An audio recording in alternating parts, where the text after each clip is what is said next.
Welcome to my channel. I want to do mushroom soup. First, boil 2 potatoes while potatoes are boiling. Let's peel the mushroom. I use one bag of shiitake mushroom.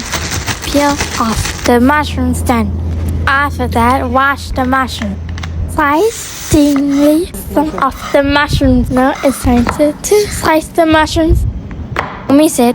I have to be careful with the knife. Some other mushrooms. I cut them small. Next, dice the green capsicum. Then cut the green capsicum. After that, peel garlic and onion. Slice garlic and onion. Slice a bit of ginger. Time to cook. First, put olive oil in hot pot. Then saute garlic, capsicum, and mushrooms.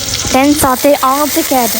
Then mix for all. Reserve some for decoration. Now add a little bit of water. Next, peel the skins of boiled potatoes. Then add the potatoes in. Mix for a while. Let them cool first. Then all together until smooth. Add water to adjust the thickness of the soup. Next, add salt and herbs. Next, add black pepper. Finally, add cooking cream. Then a little bit more of olive oil. Recook the soup for a while. Mix for a while. Yay! It's done. Time to serve. Let's eat with garlic toast. Serve with cream, a little bit of olive oil, and mushrooms on top. So creamy and yummy. Sedap new. Follow my channel.